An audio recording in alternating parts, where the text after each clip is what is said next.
Recently, there was a discussion in one of the classes at Temple University in the Africology and African American Studies department about who is Afrocentric or not, based on various measures of what is employed by the student in his or her own understanding of the texts concerning the foundation of knowledge and the corruption of cultures which persist. In fact, what seems to have been unclear among the students was whether there was any difference between Afrocentrism and Afrocentric. Yet, no one mentioned Afrocentrism. No one mentioned Afrocentrism. Rather, the students, in my estimation, spoke of Afrocentricity as the highest political tradition of Afrocentrism or African liberation. Some students argued that Dubois was not Afrocentric, and so too was Fanon, because they were not centered on Africa and still relied on European traditions within their strategies. It was as if Dubois and Fanon were not significant because they were not Afrocentric enough. Regardless, what they were was part of a tradition we call Afrocentrism. I'm Renaldo, McKenzie, and welcome to another episode of the Neoliberal Round podcast. This is part 2, I believe, of a series that we are doing here at the Neoliberal Round entitled Reflections in Africology, chronicling my journey in the PhD program at Temple University in Africology and African American Studies. Today's topic is I'm sharing a presentation on Afrocentrism and Afrocentricity. The question is, how does Sara Balakrishnan approach Afrocentrism and Afrocentricity? How does she differentiate between the two? And of course, this is a paper or presentation I'm presenting to Dr. Mazama, who's the chair of the Department of Africology and African American Studies at Temple University. She's also the professor for the Afrocentric paradigm class, and she's also the author of the Afrocentric paradigm and many other essays and books and so on. But let's continue with the presentation or the article. Now, continuing, I said that Sara Balakrishnan attempted to delineate between Afrocentricity and Afrocentrism in her article entitled Afrocentrism Revisited, Africa in the sense of, or Africa in the philosophy of Black nationalism.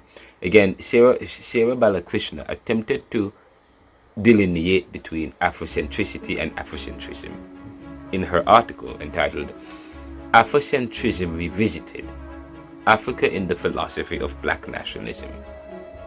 Now, she does not make the mistake of downplaying the contributions of any to our history, but discusses the history and development of Africa and its struggle for liberation within the historical. In a sense, Balakrishnan, in her essay here or article here, attempted to reconcile the divide between those who advocated for one kind of liberation and Africanism or Africanity for another, and brought clarity to the debate by suggesting where and when Africanism and its rich tradition begins, transcending Afrocentricity to considering the rich historical and political traditions and contributions towards African liberation, beginning with the first evidence of African civilization. Balakrishnan's approach is macroscopic and broad, or considers the general and the whole instead of looking at particulars or aspect of African reality, to move the tradition and experience, or to make the tradition and the experience inclusive. Nevertheless, she makes a comparison between the whole or the general, that is Afrocentrism, and the particular, that is Black nationalism, and Afrocentricity, and so on. Balakrishna, I apologize here, I noticed an error in my article. Now, Balakrishnan splits up Afrocentrism into political traditions or movements such as black nationalism, Garveyism, and Afrocentricity or the Afrocentric movement. In terms of describing Afrocentrism within the tradition or movement of black nationalism, Balakrishnan uses a Marxist notion of self to conceptualize how, through strategies or systematic means, Africans became dispossessed of self. So the repossession of self through self-discovery and developing a consciousness of resilience defined the black nationalist movement of the 19th and early 20th century. We're talking about Pan-African movement, Garveyism, Negritude, the Black Panther and independent movements. All these came about as part of this was part of this Afrocentric or this Afrocentrism that or this black nationalist movement that led to a consciousness of resilience. According to Balakrishnan, in this sense, Afrocentrism, and I'm quoting here, I'm quoting directly from Balakrishnan's article. In this sense, Afrocentrism belonged to a political tradition known as black nationalism, having formed one of its earliest variations. Unlike in the Europeans' mold, the nation of black nationalism, or the notion of black nationalism, did not emerge technocratically with the modern state.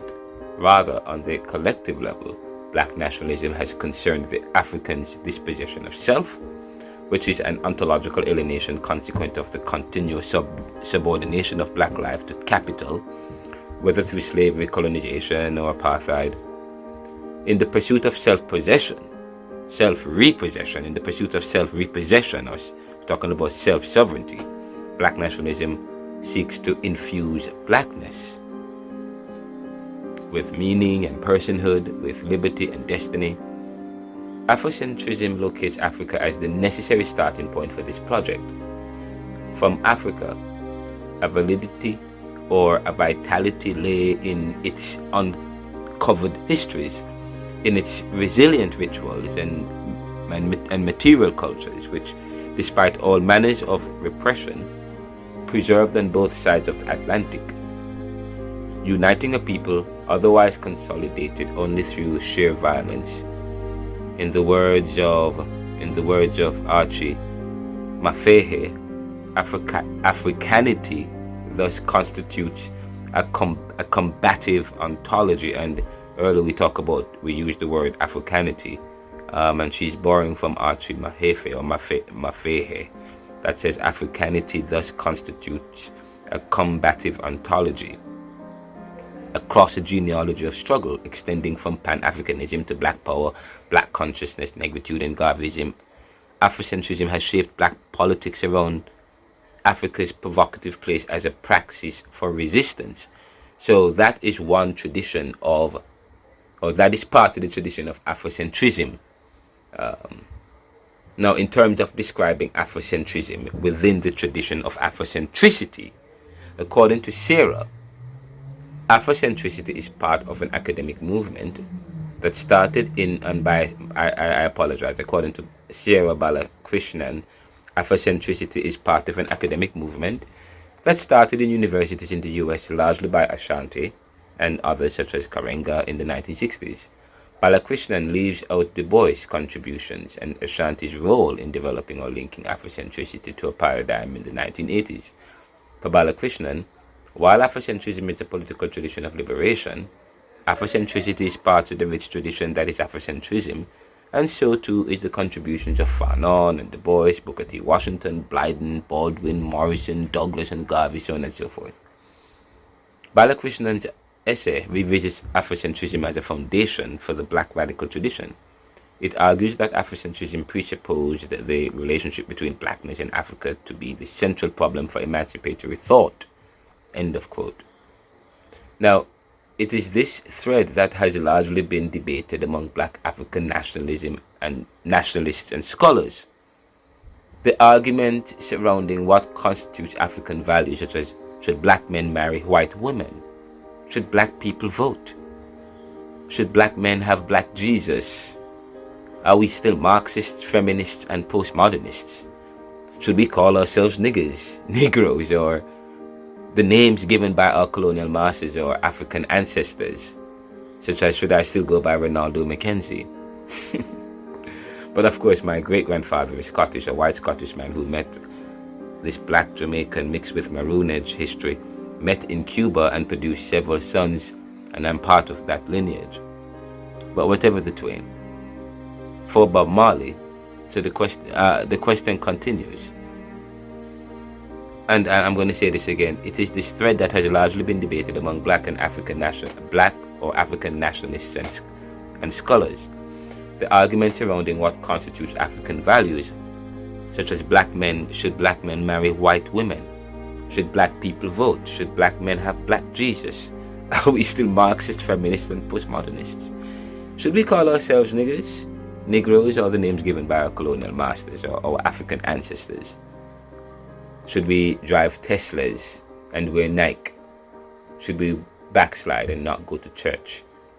Should we go back to Africa? For Bob Marley, he resorts to a new religion, that is the I or Rastafari. Fanon had said we must do something revolutionary, meaning starting from nothing or from scratch as tabula rasas in the book Wretched of the Earth, he says that. But that is defeatist and creates more abnormality, as we cannot deny the reality of being which is bound up in who we are or who we have become. We will create something new that is informed by what we now know of our own histories. Importantly, these rich debates, conversations, and questions have defined our rich narratives which have contributed to a history that have created many forms that have represented Afrocentrism or that represent Afrocentrism. For Balakrishnan, Afrocentricity is a form or aspect of Afrocentrism or represent a moment or a period and movement in Afrocentrism and history. Afrocentricity rose up in the 20th century as a challenge to institutional politics and included several waves from Diop forensic applications, deconstructing African civilizations, to Dubois sociological studies and Afrocentric pronouncements of Africa, to Ashanti's philosophical applications within a scientific manner. Balakrishnan discusses the history of Afrocentricity from Edward Blyden to Ashanti, but then stated that Afrocentricity is a movement which started in U.S. academic institutions in the 1980s. This seemed quite contradictory. Balakrishnan wrote in her essay that in the 1980s, the term Afrocentrism came to represent this school of inquiry, following the 1980 publication of Afrocentricity by African-American scholar Molefi Kete Ashanti. In her historical analysis of the development of Afrocentrism, Sara Balakrishnan interprets Ashanti's Afrocentricity, and I'm noticing another error here. Sara Balakrishnan interprets Ashanti's Afrocentricity as a period in our history that led to the reasserting of African identity by many adopting African names and styles and embracing African traditions and spirituality over Christianity, such as embracing Islam over Christianity. According to Balakrishnan, and I quote, born as Arthur Lee Smith, Ashanti adopted an African name in 1976 in place of his Anglo-American appellation. A ritual undertaken by inheriting black studies. Thousands of Afrocentric practitioners, including Ron Everett, who changed his name to Molani Karenga, and Leroy Jones, who changed his name to Amiri Baraka. The choosing of an African name is participatory in as much as it contributes to the total rise of consciousness, writes Ashanti in Afrocentricity. According to the text, Afrocentricity constituted a philosophical perspective associated with the discovery, location, and actualization of African agency within the context of history and culture. It located Africa's past as a necessary starting point for political and social freedom, not in the least because it provided the foundation for conceptualizing a free Africa as a prophetic horizon. Afrocentricity also emphasized the importance of cultural self-styling as a political practice, readopting an African identity, restored the protection of heritage and the burden of history to black communities whose dehumanization in the form of sale and commoditization had demanded the disavowal of any essence beyond objecthood.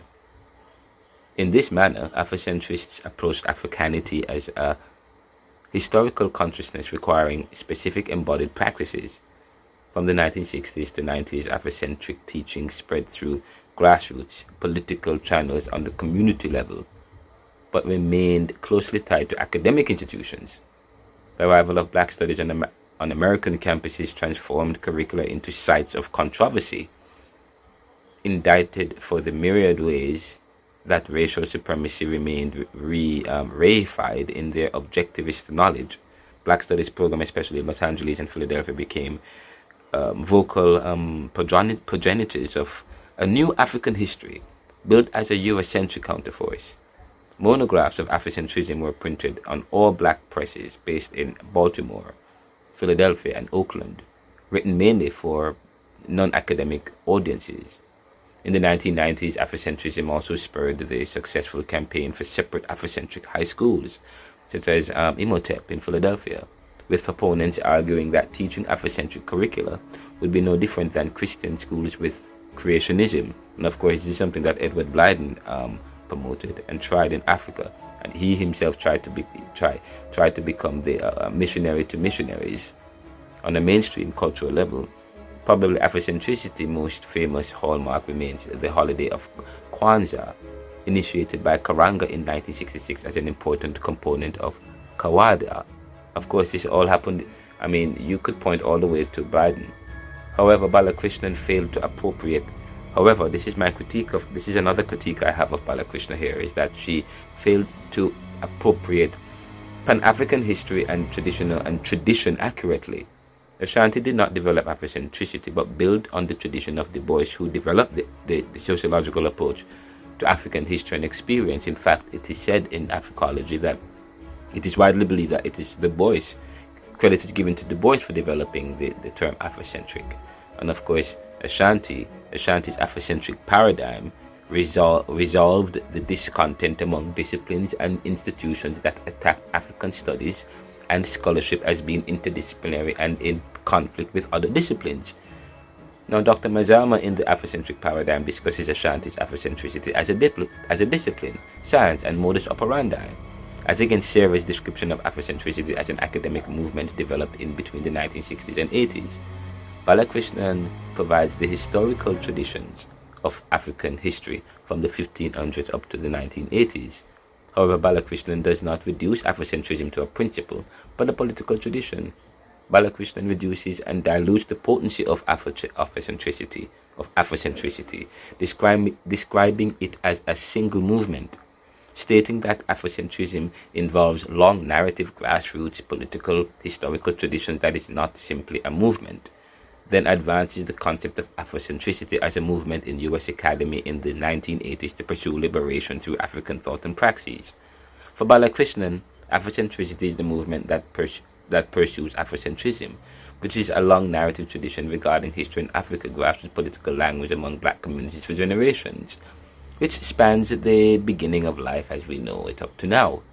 It involves victory and struggle, which have both come to shape the African in the world today. A world moving towards economically a technological, globalized, and socially multicultural neoliberal world. The economics link the social and the ways cultures and societies have been historically organized and how they change. For Balakrishnan, Afrocentrism, unlike Afrocentricity, confronts the problem of race twofold. Firstly, through a racial evolution, which is a critique of history, and secondly, the critique must be from a uniquely African vantage point. Balakrishnan analyzes how Afrocentricity helps to support the second, The movement has created the discipline of Africology, focusing on Afrocentricity, but within a paradigm that helps to develop the African vantage point. Afrocentricity centers the African experience, but the paradigm which Sara stopped short of discussing in her description of Afrocentricity goes further, which is why we needed Dr. Mazama to provide an analysis of the Afrocentric paradigm in the Afrocentric paradigm, which has given rise to one principle that can never be questioned by any person claiming to be Afrocentric. The Afrocentrist will not question the idea of the centrality of African ideals and values, but will argue over what constitute those ideals and values. Example, in the Afrocentric paradigm, Ashanti dismisses feminism as non-Afrocentric and rejects concept and movement, rejects the concept and movement, the concept and the movement as non-African or not Afrocentric. For Ashanti, feminism opposes and goes against the very idea of the African culture and tradition to embrace masculinity and feminism. But for Ashanti, the feminist promotes women and rejects men. But this is not true. What many Afrocentrists have done in this regard is to take the most radical and extreme aspect of a concept to dismiss it. Yet they are quick to say that the best parts of Western civilization were influenced by ancient Africa. Now, while this is undeniable, one must not become too myopic when viewing the world. Feminism and Marxism also had aspects of its teachings that were ripe for the liberation fighters. It confronted and challenged the status quo, which was the pulse that helped to give rise to little freedoms we were able to muster up and live, while working to carve out a future for our children and our grandchildren. Today, Sara Balakrishnan discusses a new tradition within Afrocentrism called Afropolitanism, marking the end of black nationalism and Afrocentricity. Sara Balakrishnan is an Indian-Canadian academic who obtained her PhD from Harvard University and is professor at Duke. Balakrishnan was influenced by Homi Bhabha, who helped to influence the concept of cosmopolitanism explained in Bhabha's Location of Culture, where the African becomes a multicultural and transcending subject in the world with hybrid cultures and identity, but a center that remains African. According to Balakrishnan, and of course, Afropolitanism is an extension of cosmopolitanism, because cosmopolitanism is really looking at the Caribbean subject or the Indian subject or the post-colonial subject who now lives in the post-colonial subject who was formerly colonized, who now finds him or herself, the subaltern subject who now finds him or herself in the post-industrial, while of course the term Afropolitanism is more linked to Africa. Now, according to Balakrishnan, many of my earliest papers focused on a new political current transforming African cultural and literary studies today.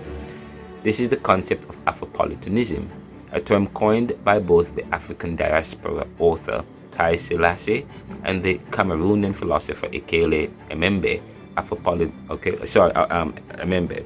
She goes on to say that Afropolitanism refers to a way of being African in the world, of being African and cosmopolitan, and of observing African cultures themselves as hybridities formed from many different influences and roots.